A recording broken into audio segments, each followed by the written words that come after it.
क्या आप अपनी दिनचर्या और अलग अलग कामों में इतने बिजी हैं कि आपको अपने बारे में सोचने का समय ही नहीं मिलता? क्या आप अपने सभी काम समय पर पूरे करते हैं? क्या आपके पास हर काम करने का कोई खास समय है? बहुत से लोग ऐसे होते हैं जो अपना सारा काम समय पर पूरा करना पसंद करते हैं और वे उसे समय पर पूरा भी करते हैं।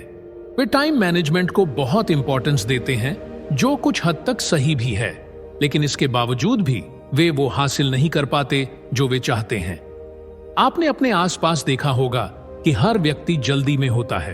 हर कोई बहुत जल्दी बहुत सारा पैसा कमाना चाहता है। हर कोई अपने सभी काम जल्दी से पूरा करना चाहता है, यानी हर कोई हर चीज बहुत जल्दी चाहता है, लेकिन परिणाम वह नहीं होता जो वह सोचता है, बल्कि होता है इसका उल्टा। क्या यह वही तेज रफ्तार संस्कृति है जिसका हिस्सा होने पर हर कोई गर्व करता है? क्या हमेशा थका हुआ, गुस्से में या परेशान रहना सामान्य बात है? देखिए, जब भी कोई व्यक्ति कोई काम करता है तो वह उसमें सफलता चाहता है, चाहे वह काम छोटा हो या बड़ा।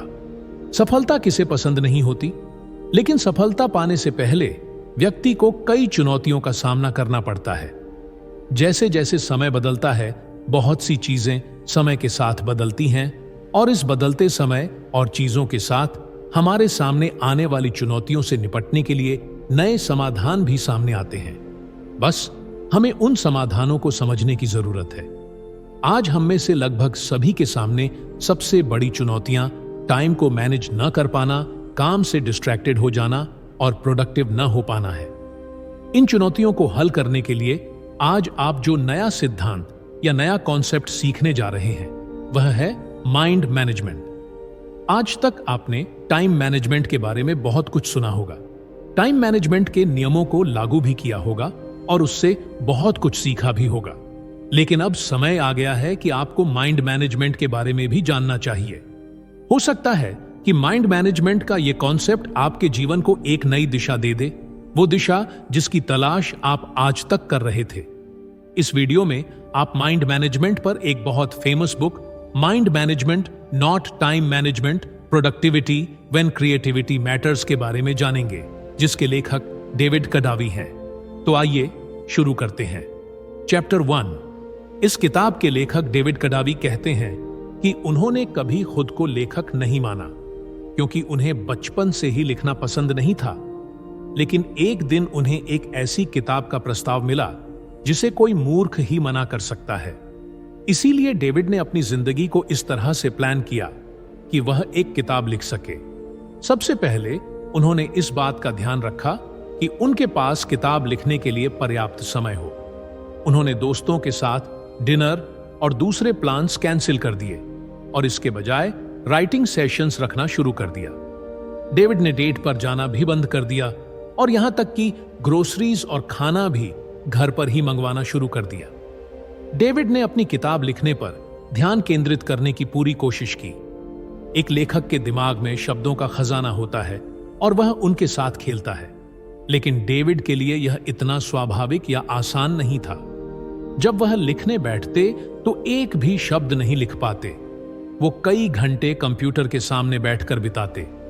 फिर उन्हें खुद पर दबाव महसूस होने लगा, क्योंकि डेविड को अगले कुछ हफ्तों में किताब का 25% काम पूरा करके प्रकाशक को दिखाना था। अगर वह ऐसा नहीं कर पाते तो डील कैंसिल हो सकती थी। डेविड अपने परिवार और दोस्तों को निराश नहीं करना चाहते थे। हड़बड़ाहट में उन्होंने कोस्टा रिका में एक रिट्रीट में जाने का फैसला किया। वह अच्छी तरह जानते थे कि वहां जाकर भी वो कुछ नहीं लिख पाएंगे। क्या इसका मतलब यह है कि उन्हें रिट्रीट में जाने का पछतावा था? बेशक, उन्हें इसका पछतावा था। डेविड ने सोचा कि शायद जगह बदलने से उन्हें अपनी राइटिंग प्रॉब्लम्स पर काबू पाने में मदद मिल सकती है। डेविड को रिट्रीट के लिए हां कहने पर पछतावा होने लगा, इसलिए वह अपनी फ्रस्ट्रेशन से छुटकारा पाने के लिए टहलने चले गए। वहां उनकी मुलाकात डिएगो से हुई। वह सड़क के दूसरी तरफ था। उसने डेविड को ऐसे पुकारा जैसे वे दोस्त हों। डिएगो ने हाथ के इशारे से डेविड को बुलाया और उनसे स्पेनिश में बात करने लगा।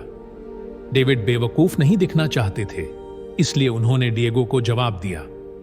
उसे बात करने के बाद डेविड को एहसास हुआ कि डिएगो सिर्फ बात करना चाहता था। उसे बीच पर घूमना और बारिश का मौसम बहुत पसंद था। उनकी बातचीत ज्यादा देर तक नहीं चली, लेकिन उसके बाद डेविड को काफी बेहतर महसूस हुआ। जब डेविड घर लौटे तो वह फिर से कंप्यूटर के सामने बैठ गए। अगले 1 घंटे में डेविड बुक का पहला चैप्टर लिखने में कामयाब हो गए। इससे डेविड को समझ में आ गया कि आखिर ऐसा क्या हुआ था कि वह लिख पाए।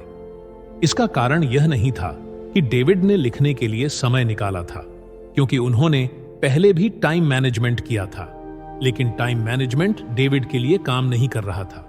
अब डेविड को समझ में आ गया था कि लिखने के लिए समय की नहीं, बल्कि सही मेंटल स्टेट की जरूरत होती है। इसे ही डेविड माइंड मैनेजमेंट कहते हैं। माइंड मैनेजमेंट का मतलब है अपनी क्रिएटिव एनर्जी को प्रायोरिटी देना, लेकिन इससे आपका समय भी बर्बाद हो सकता है। क्या आपने कभी अपनी लंबी टू डू लिस्ट को देखते हुए जीरो मोटिवेशन महसूस किया है? यह हम सभी के साथ होता है। फिर भी माइंड मैनेजमेंट आपको इस समस्या से उबरने में मदद कर सकता है। माइंड मैनेजमेंट का मतलब है किसी कार्य या समस्या को एक अलग नजरिए से देखना। टाइम मैनेजमेंट में आप खुद से पूछते हैं कि मैं अभी क्या कर सकता हूं। ज्यादातर समय यह सवाल आपको टाल मटोल करने के लिए प्रेरित करता है। आप जानते हैं कि आपके पास कुछ करने के लिए फोकस और प्रेरणा नहीं है। दूसरी ओर माइंड मैनेजमेंट में आप खुद से पूछते हैं कि मैं अभी कौन सा काम करने के मूड में हूं, मुझे ऐसा क्या करना चाहिए जो मेरे मूड के साथ फिट हो सके। अपने काम को पूरा करने का सबसे अच्छा तरीका यह है कि आपकी मेंटल स्टेट और काम एक दूसरे से मेल खाएं। इससे ऊर्जा और समय जैसे संसाधनों की बर्बादी नहीं होती। चैप्टर 2, रचनात्मक होना कोई आसान काम नहीं है। यह कोई किराने का सामान नहीं है जिसे आप खरीद सकते हैं। रचनात्मकता की प्रक्रिया में समय लगता है। कहानी सुनाने, गाना लिखने या पेंटिंग बनाने के लिए आपको सही मेंटल स्टेट में होना चाहिए। डेविड क्रिएटिव मोड में आने के लिए 2 प्रकार की सोच का उपयोग करते हैं, डाइवर्जेंट थिंकिंग और कॉन्वर्जेंट थिंकिंग। डाइवर्जेंट थिंकिंग का अर्थ है किसी समस्या के बारे में अलग और नए विचार उत्पन्न करना, जबकि कॉन्वर्जेंट थिंकिंग का अर्थ है उपलब्ध जानकारी और विचारों का विश्लेषण करना और सही या सर्वोत्तम समाधान पर पहुंचना। आइए इन दोनों को राइटिंग के एग्जाम्पल से समझते हैं। मान लीजिए आप कुछ कहना चाहते हैं। आपके पास इसे कहने के कई तरीके हैं। सबसे पहले, आप क्या कहना चाहते हैं? क्या आप इसे फॉर्मल तरीके से कहना चाहते हैं या आप इसे ऐसे कहना चाहते हैं जैसे आप किसी मित्र से बात कर रहे हो? क्या आप इसे कोई नाम नहीं देना चाहते या आप सभी को बताना चाहते हैं कि आपने इसे लिखा है? इसे डाइवर्जेंट थिंकिंग कहते हैं। कॉन्वर्जेंट थिंकिंग तब होती है जब आप अपने ऑप्शंस में से एक को चुनते हैं। उदाहरण के लिए मान लीजिए कि आप अपने पहले प्यार के बारे में लिखना चाहते हैं। आप चाहते हैं कि आपकी राइटिंग टोन आपके रीडर्स के लिए एक फ्रेंड जैसी हो। आप इसे कोई नाम नहीं देना चाहते क्योंकि आप इसकी पहचान हर किसी के सामने प्रकट नहीं करना चाहते। यही कारण है कि गुड क्रिएटिव आइडियाज जनरेट करने के लिए आपको डाइवर्जेंट थिंकिंग और कन्वर्जेंट थिंकिंग दोनों की जरूरत होती है। अपने फाइनल प्रोडक्ट को बेहतरीन बनाने के लिए आपको बेहतरीन आइडियाज की जरूरत होती है, लेकिन आपको ये आइडियाज कैसे मिलेंगे? अपने क्रिएटिव जोन की पहचान करके। आपका क्रिएटिव जोन वह समय और स्थान है जहां आप अपना बेस्ट क्रिएटिव वर्क करते हैं। क्रिएटिव वर्क कोई ऐसी चीज नहीं है जिसे आप किसी गाइड बुक की मदद से कर सकते हैं। इसमें किसी लॉजिक या मैथमेटिकल फॉर्मूले का इस्तेमाल नहीं होता। क्रिएटिव वर्क एक यूनिक थॉट प्रोसेस है जिसे हम अक्सर इंटरनली यानी आंतरिक रूप से करते हैं। न्यूरोसाइंटिस्ट के अनुसार अंतर्दृष्टि अचानक महसूस होने वाली भावना या दृष्टिकोण में बदलाव है। अंतर्दृष्टि को यूरेका का कार्य भी माना जा सकता है, जो तब होता है जब आपको कुछ मिलता है और आपकी आंखों में खुशी के आंसू आ जाते हैं। क्या आपके दिमाग में कभी अचानक कोई ब्रिलियंट आइडिया आया है? इसे यूरेका या फाउंडेड मोमेंट कहा जाता है। यह तब होता है जब आपको अचानक अपने गाने के खोए हुए शब्द मिल जाते हैं या आपको अपनी कहानी के लिए एकदम परफेक्ट प्लॉट मिल जाता है।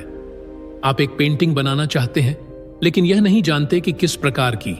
लेकिन फिर अचानक आपको अपने पसंदीदा कार्टून कैरेक्टर को पेंट करने की याद आती है, जो एक यूरिका मोमेंट हो सकता है, जिसके दौरान अपनी रचनात्मक जगह ढूंढना आसान हो सकता है।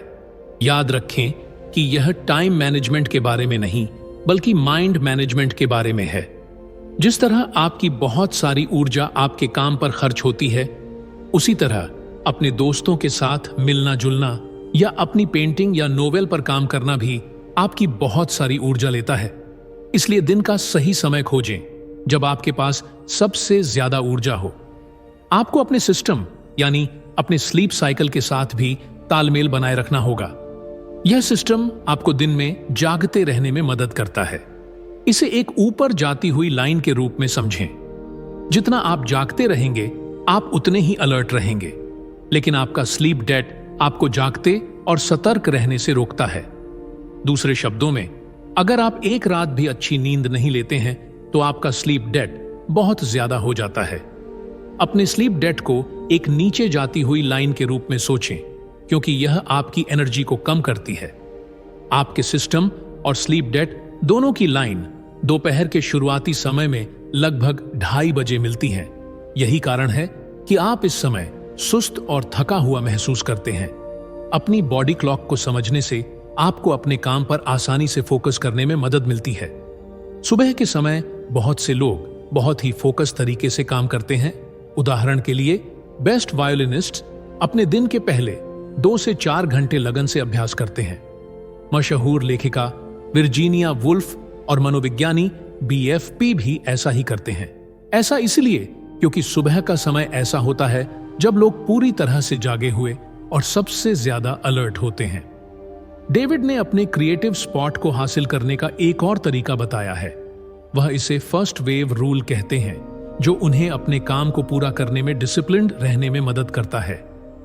जब आप अपने दिन का पहला घंटा अपने प्रोजेक्ट पर बिताते हैं, तो उसे फर्स्ट वेव रूल कहते हैं। यह कोई साधारण प्रोजेक्ट नहीं होना चाहिए, बल्कि यह आपका सबसे इंपॉर्टेंट प्रोजेक्ट होना चाहिए। ऐसा करने से आप उस प्रोजेक्ट को जल्दी पूरा कर पाएंगे। यह सुनकर आप सोच रहे होंगे कि क्या वाकई ऐसा संभव है? इसका जवाब है हाँ, यह बिल्कुल संभव है। अपने दिन की शुरुआत सबसे जरूरी काम से करें, यानी वो काम जो आपको करना ही है। ऐसा करने से आपके द्वारा उसे पूरा करने में आलस्य आने की संभावना बहुत कम हो जाती है, और साथ ही उस काम में कोई रुकावट भी नहीं आती। इस जरूरी सबक को सीखने के बाद आइए अगले चैप्टर की ओर बढ़ते हैं, जो है the 4 stages of the creative process. आप तब भी लिख और पेंटिंग कर सकते हैं जब आप वास्तव में कुछ भी नहीं लिख रहे हों या पेंटिंग नहीं कर रहे हों। लेकिन रचनात्मकता की प्रक्रिया सिर्फ लिखने और पेंटिंग तक ही सीमित नहीं है। सोशल साइकोलॉजिस्ट्स इन्हें द 4 स्टेजेस ऑफ कंट्रोल या द 4 स्टेजेस ऑफ क्रिएटिविटी कहते हैं। पहली स्टेज है प्रिपरेशन। यह तैयारी की स्टेज है। यह वह समय है जब आप अपने प्रोजेक्ट के बारे में सब कुछ सोच रहे होते हैं, जैसे कि आपकी कहानी में कौन कौन से किरदार होंगे, आपका गाना कितना लंबा होगा, पेंटिंग बनाने के लिए आप किस मटेरियल का इस्तेमाल करेंगे। यह विचार मंथन की स्टेज है। इसमें आपके पास अपने प्रोजेक्ट के बारे में इतनी जानकारी होती है कि आप एक चलता फिरता एनसाइक्लोपीडिया बन जाते हैं। डेविड ने भी अपनी किताब पर इसी तरह काम करना शुरू किया। एक समय था जब वह अपने लिविंग रूम में बैठकर जानकारी के ऐसे सोर्सेज खोलते थे। डेविड के आसपास किताबें, अखबार और पत्रिकाएं बिखरी रहती थीं। उनके पास एक व्हाइट बोर्ड भी था जिस पर वो पोटेंशियल टॉपिक्स और चैप्टर्स लिखते थे। डेविड ने जो रिसर्च की वो समय की बर्बादी नहीं थी, ये उन्हें क्रिएटिविटी के अगले लेवल तक पहुंचने में मदद कर रहा था। दूसरी स्टेज है इंक्यूबेशन।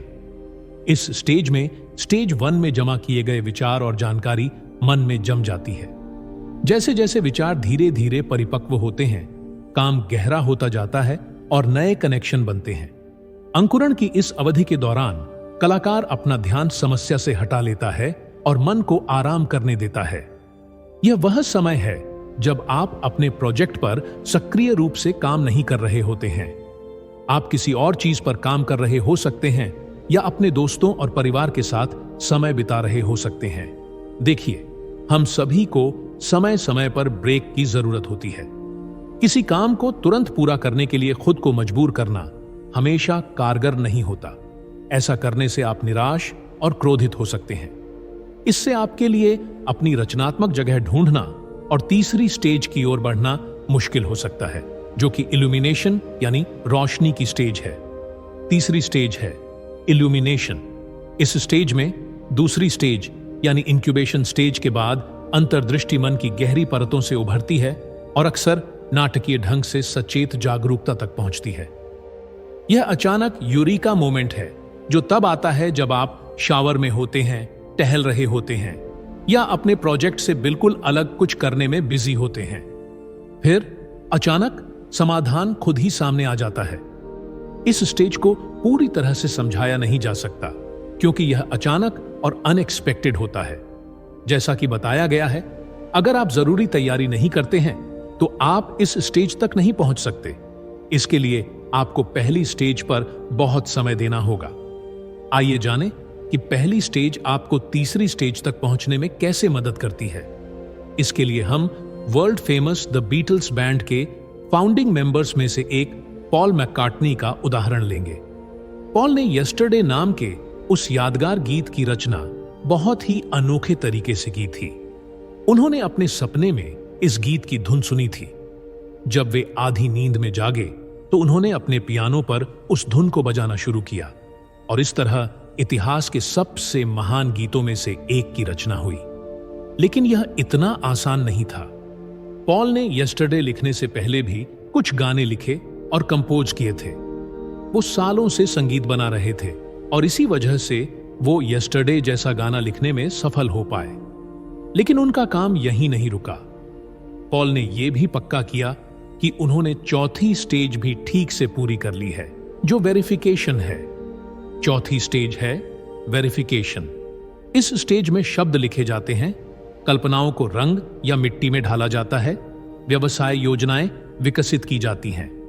तीसरी स्टेज में जो भी विचार और अंतर्दृष्टि उत्पन्न हुई थी, उसे विकसित किया जाता है। इसमें आप कंफर्म करते हैं कि आपका आइडिया पूरी तरह से वैलिड और ब्रिलियंट है। आप डबल चेक करते हैं कि कुछ भी छूट तो नहीं गया है। पॉल को इस बात पर 100% यकीन नहीं था कि जिस धुन पर उन्होंने ये गाना बनाया है, वो धुन पूरी तरह से नई है। पॉल ने सोचा कि शायद यह कोई ऐसी धुन हो जो उन्होंने पहले सुनी हो। उस समय कोई ऐसा AMP या सॉफ्टवेयर नहीं था जो यह बता सके कि कोई धुन नई है या पुरानी। इसलिए पॉल ने 1.5 साल यह पक्का करने में लगा दिया कि धुन नई है और उनकी अपनी है। इस दौरान उन्होंने अपने गाने में बदलाव लाने पर कड़ी मेहनत की, जैसे गीत के बोल, धुन और अरेंजमेंट में सुधार करना। अगर आप क्रिएटिविटी प्रोसेस की हर स्टेज में अपना समय नहीं लगाते हैं तो आप कभी भी मास्टरपीस नहीं बना सकते। इसके लिए आपको क्रिएटिविटी प्रोसेस की हर स्टेज से गुजरना होगा। Next chapter, the 7 mental states of creative work, यानी रचनात्मक कार्य की 7 मानसिक अवस्थाएं। डेविड के पास कोई स्ट्रिक्ट रूल्स नहीं थे, लेकिन उनके पास करने के लिए काम और जाने के लिए जगहें थीं जो उन्हें लिखने के लिए सही मूड में लाने में मदद करती थीं। वह अपनी छोटी नोटबुक में लिखने के लिए जॉन हैनकॉक सेंटर की 95 मंजिल पर जाते थे। शुरुआत में ये विचार बिखरे हुए थे, लेकिन उन्हें लिखने के बाद डेविड को अन्य चीजें दिखाई देने लगीं जो उन्हें लगा कि उन्हें अपनी किताब में शामिल करनी चाहिए। जॉन हैनकॉक सेंटर ने डेविड को अपने विचारों को व्यवस्थित करने में मदद की। डेविड को एप्सन कॉफी नाम की एक कॉफी शॉप बहुत पसंद थी। खूबसूरत नजारा और कॉफी बीन्स की खुशबू ने इसे लिखने के लिए एक बेहतरीन जगह बना दिया। डेविड की तरह आप भी अपनी मानसिक स्थिति के हिसाब से अलग अलग तरह के काम कर सकते हैं। आपकी मानसिक स्थिति इन 7 मानसिक स्थितियों में से एक हो सकती है। पहली है प्रायोरिटाइज मेंटल स्टेट। यह मेंटल स्टेट तब होती है जब आप कोई योजना बनाते हैं। आप तय करते हैं कि आप क्या करना चाहते हैं और आप इसे कैसे हासिल करेंगे। आप यह भी तय करते हैं कि क्या जरूरी है और क्या नहीं। डेविड जॉन हैनकॉक सेंटर में यही करते थे। दूसरी है एक्सप्लोर मेंटल स्टेट। यह रिसर्च करने के बारे में नहीं है। इसमें स्पेसिफिक क्वेश्चंस के स्पेसिफिक आंसर्स देने की जरूरत नहीं है।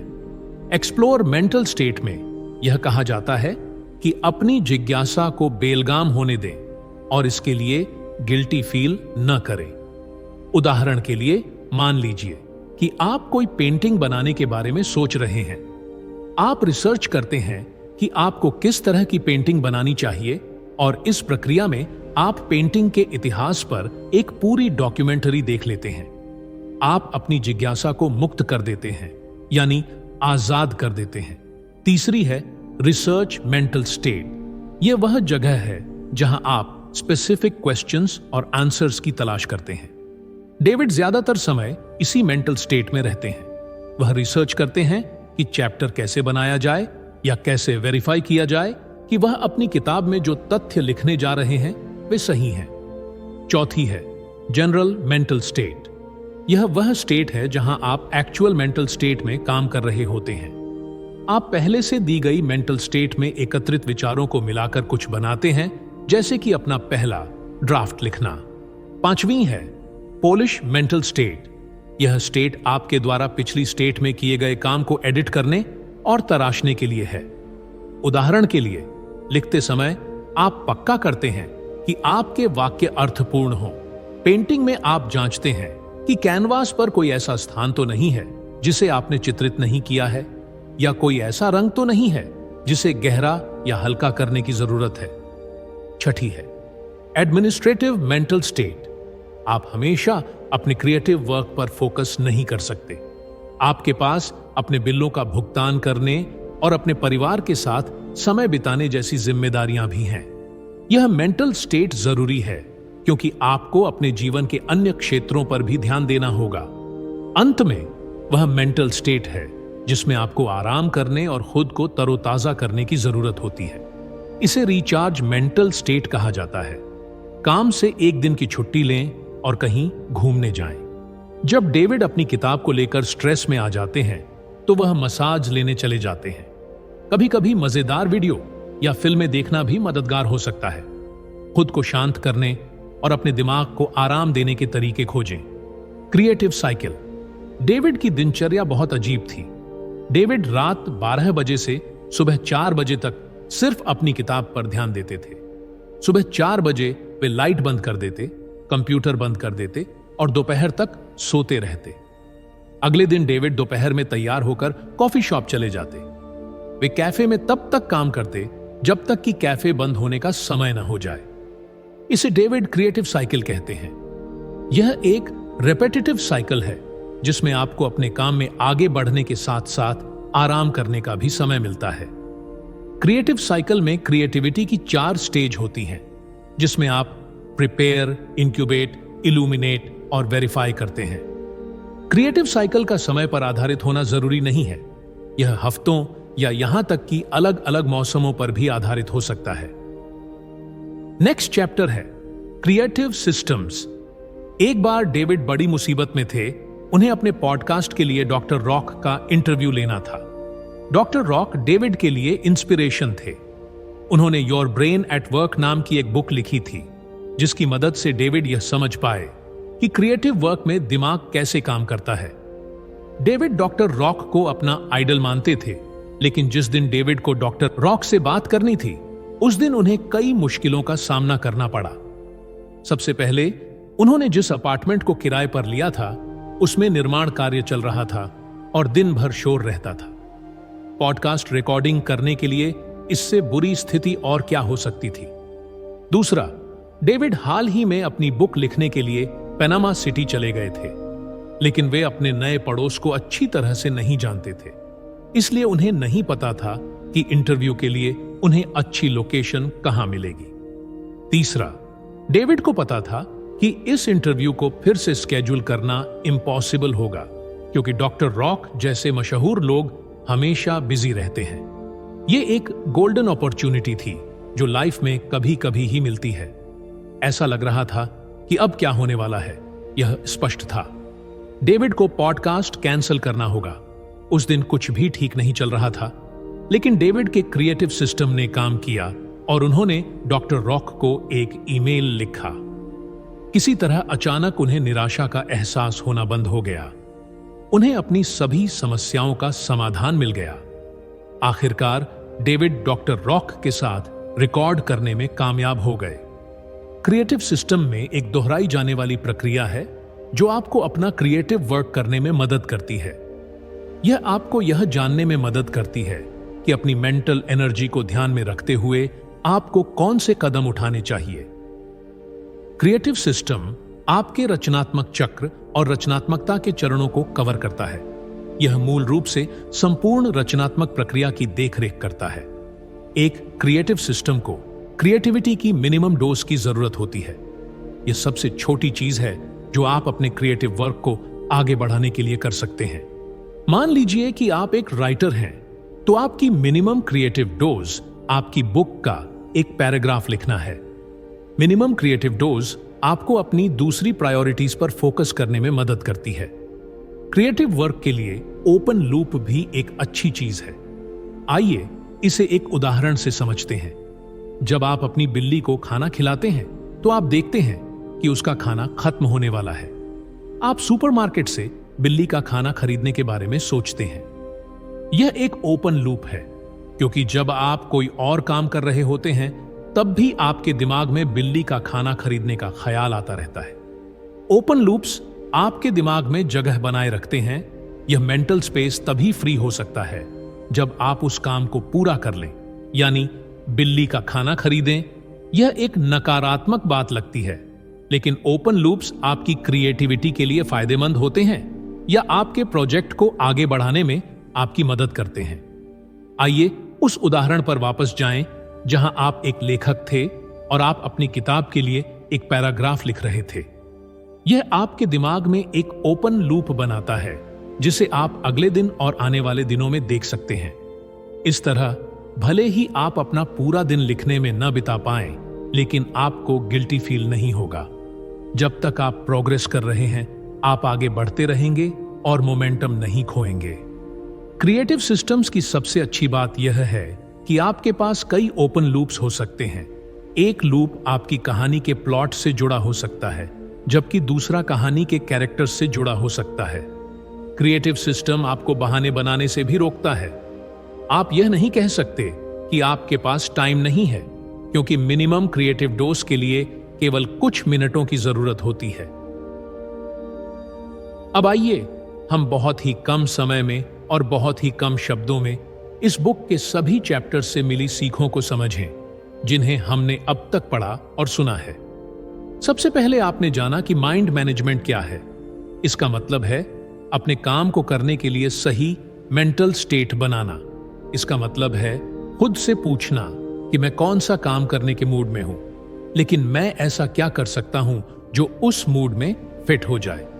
दूसरा, आपने सीखा कि आप अपने क्रिएटिव स्वीट स्पॉट को खोजकर माइंड मैनेजमेंट कर सकते हैं।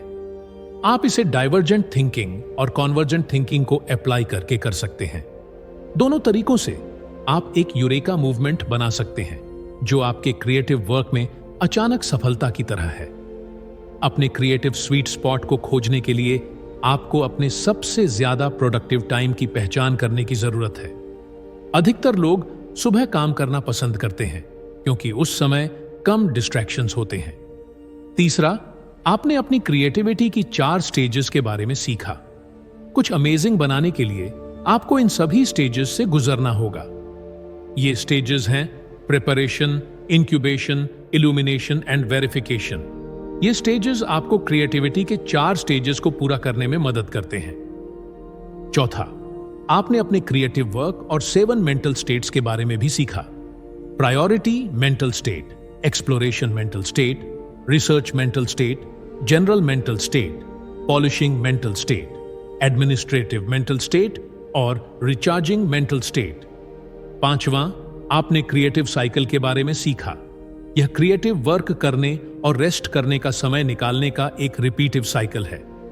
क्रिएटिव साइकिल यह तय करता है कि आपके लिए कौन सी समय सीमा काम करती है, चाहे वह 1 सप्ताह हो एक महीना हो या एक मौसम। छठा, अपने क्रिएटिव सिस्टम को जाना। यह क्रिएटिविटी के 4 स्टेजेस और क्रिएटिव साइकिल की देखरेख करता है। यह एक रिपीटेटिव प्रोसेस है जो आपको सवालों के जवाब खोजने में मदद करता है, जैसे कि क्या कदम उठाने हैं या उन्हें कैसे करना है। आज पूरी दुनिया तेज रफ्तार जिंदगी का तूफान बन गई है, जिसमें हर कोई जल्द से जल्द ज्यादा से ज्यादा काम करने में लगा हुआ है, लेकिन धीरे धीरे काम करने में एक अलग ही मजा है। इसीलिए उस प्रक्रिया का आनंद लें और जल्दबाजी न करें। जैसा कि एक कहावत है कि बड़ी चीजें उन्हीं को हासिल होती हैं जो उनका इंतजार करते हैं। यही बात हमारे वेदों में भी कही गई है कि जीत धैर्य में निहित है।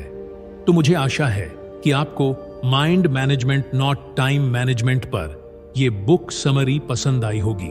वीडियो में यहां तक बने रहने के लिए आपका बहुत बहुत धन्यवाद। हमें कमेंट करके जरूर बताएं कि आपको वीडियो कैसा लगा, और अगर वीडियो पसंद आया तो वीडियो को लाइक करें, अपने दोस्तों के साथ शेयर करें और चैनल को सब्सक्राइब भी करें।